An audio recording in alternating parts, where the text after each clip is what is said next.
सुँगुरको मासुको मिठो तरकारी आज म हजुरहरूलाई विशेष तरिकामा बनाएर देखाउँदैछु। ग्रिटिङ्स एभ्रिवान, युट्युब च्यानल अमर पन्छी फुड वर्ल्डमा हजुरहरूलाई धेरै धेरै स्वागत छ।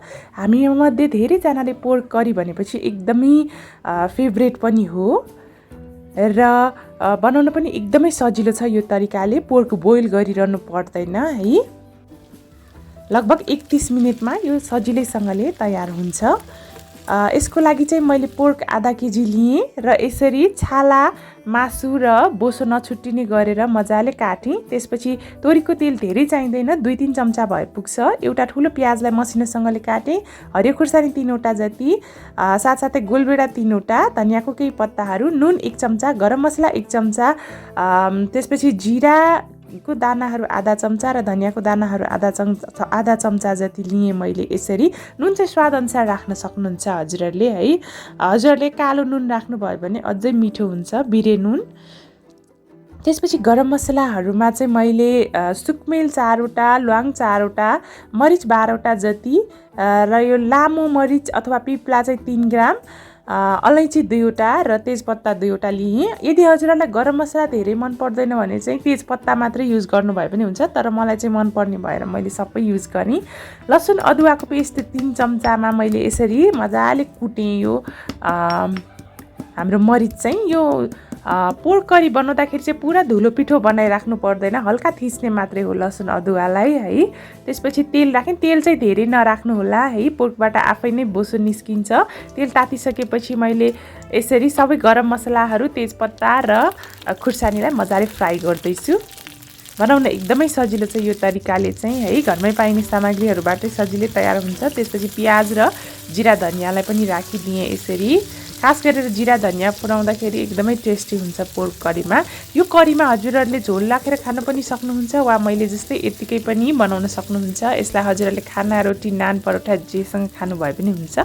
नुन र बेसार पनि राखिदिएँ मैले है।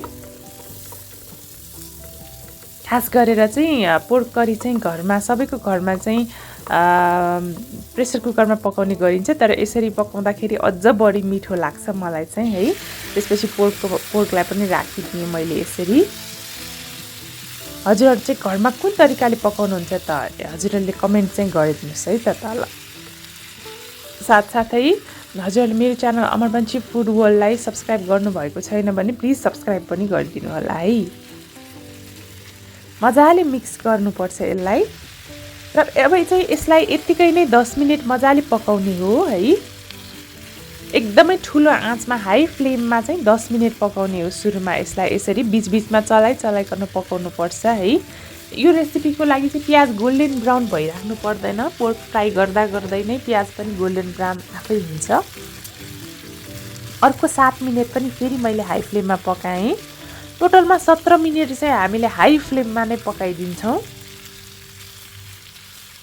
पोर्क राखीदेखि ठ्याक्कै 17 मिनट जति पकाइसकेँ मैले। हल्का यसबाट तेल पनि निस्किन थालिसक्यो है। र 17 मिनट भइसकेपछि चाहिँ यतिको पाकिसकेपछि गोलभेडा र अघि खलमा कुटेको मसलालाई राख्दैछु। हजुरहरूले अझै एक्स्ट्रा टेस्टी बनाउने हो भने एउटा ठुलो कागतीको रस पनि राख्न सक्नुहुन्छ, एकदमै मिठो हुन्छ है। गोलभेडा राख्दा सधैँ नै रातो र पाकेको वाला राख्नु होला, यसो गऱ्यौँ भने करी एकदमै मिठो बन्छ है। र पोर्क करी चाहिँ बोसोको कारणले एकदमै मिठो पनि हुन्छ। यो चाहिँ हेल्दी फ्याट पनि हो।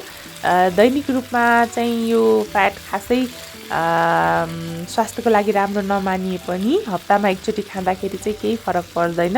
अझ हजुरहरूले डल्ले खुर्सानी कुटेर राख्नुभयो भने अझै मिठो हुन्छ, पिरो मनपर्छ भने चाहिँ। अब चाहिँ 5 मिनट मिडियम फ्लेममा पकाएँ मैले है। 17 मिनट हाई फ्लेममा, 5 मिनट मिडियम फ्लेममा र त्यसपछि अर्को 8 मिनट चाहिँ एकदमै लो फ्लेममा पकाउँदैछु।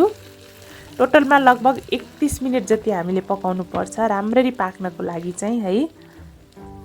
त्यसपछि लास्टमा गरम मसलाको धुलो पनि राखिदिएँ। यो अप्सनल हो, तर मलाई चाहिँ एकदम मिठो लाग्छ गरम मसलाको धुलो राख्दाखेरि।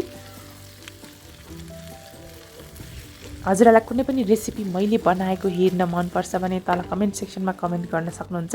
साथसाथै यो भिडियोलाई 10 मा कति दिनुहुन्छ त 1 देखि 10 मा त्यो पनि रेटिङ गर्नुहोला र भिडियो मन पर्यो भने लाइक गर्नुहोला र मन परेन भने डिसलाइक पनि गर्न सक्नुहुन्छ है।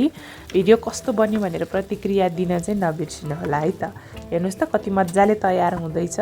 यतिको भइसकेपछि ग्यास अफ गरेर मात्रै धनियाको पत्ता राख्नु होला। यो मजाले रेडी भयो। हजुरले झोल राखेर पनि खान सक्नुहुन्छ यसलाई है।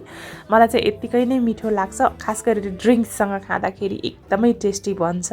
मेरो मुखबाट चाहिँ पानी आइसक्यो। अब म खाँदैछु। हेर्नुहोस् त छाला बोसो र मासु नछुट्टिने गरेर यसरी पकाउनु भयो भने एकदमै मिठो हुन्छ। एकदमै टेस्टीसँगले तयार भइसकेको छ। यसलाई हजुरहरूले 2 हप्तासम्म फ्रिजमा स्टोर गर्न सक्नुहुन्छ। Thank you so much for watching. Have a nice day. Happy cooking. Bye by.